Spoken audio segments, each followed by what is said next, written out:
विनेश फोगाट का मात्र 100 ग्राम वजन ज्यादा होने की वजह से एक मेडल का सपना टूट गया। भारत को पेरिस ओलंपिक्स में 6 मेडल्स के साथ ही संतुष्ट रहना पड़ा।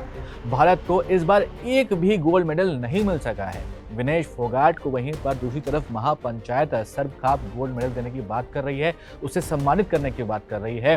हरियाणा में वैसे ही स्वागत की बात की जा रही है जैसे कि विनेश को एक मेडल मिला हो।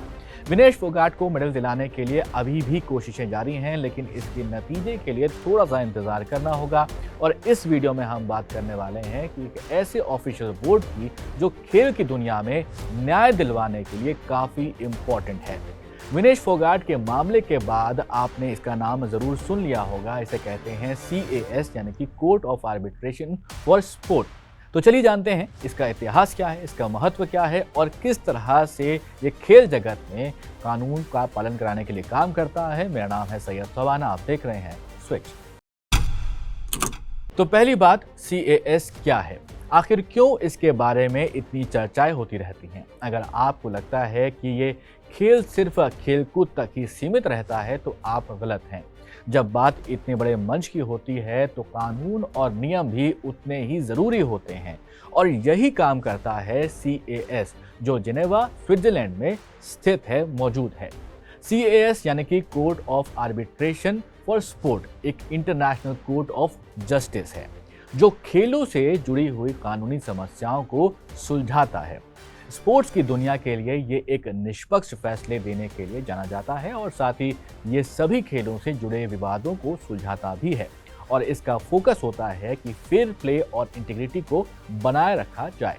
अब सवाल आता है कि CAS कब से एग्जिस्टेंस में है और किसने इसको बनाया हुआ है।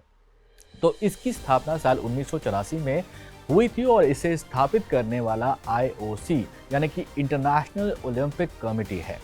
इसका मुख्य उद्देश्य यही था कि ओलंपिक्स और जो बाकी इंटरनेशनल स्पोर्ट्स होते हैं, कॉम्पिटिशन्स होते हैं, उसमें अगर कोई कानूनी विवाद होता है तो उसका समाधान जल्दी से हो सके बिना किसी पक्षपात के।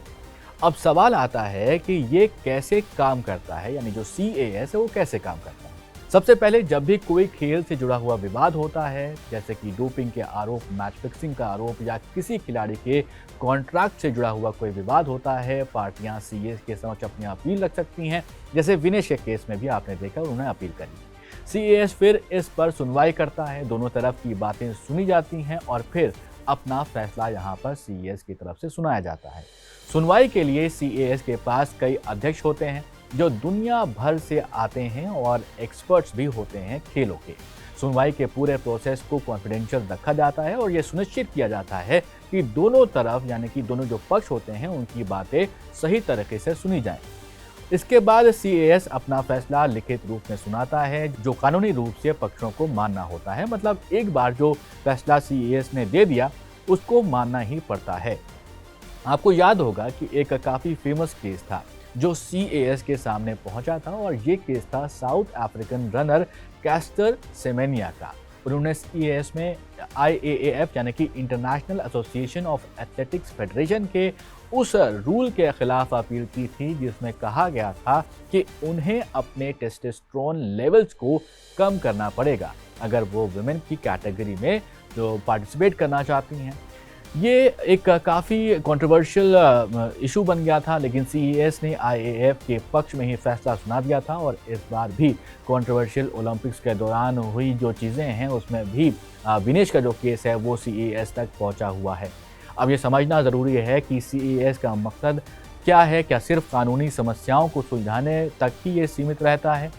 तो CAS के खेल के साथ जुड़े जो एथिक्स होते हैं, फेयरनेस और स्पोर्ट्समैनशिप होती है, उसकी भावना को बनाए रखना भी उसकी जिम्मेदारी है। जैसे कि हमने देखा कि खेल में सिर्फ पावर या फिर स्किल की नहीं चलती है, बल्कि उसके साथ कानून और नियम भी जो होते हैं वो भी बहुत ज़रूरी होते हैं और यही वजह है कि CAS को इतनी इम्पोर्टेंस दी जाती है। अब आप सोच रहे होंगे कि क्या खिलाड़ियों को हमेशा CAS के फैसले को मानना ज़रूरी होता है। सही सवाल ये भी है, बिल्कुल मानना पड़ता है, लेकिन कुछ स्पेसिफिक केसेस में अगर किसी पार्टी को लगता है कि उनके साथ अन्याय हुआ है तो वो स्विस फेडरल ट्रिब्यूनल में अपील कर सकते हैं।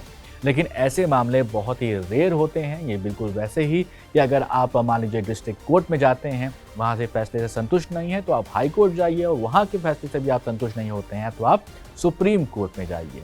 वैसे ये रेयर केस में होता है कि सीएस ने जो फैसला सुनाया है उसको आगे जाके अपील किया जाए।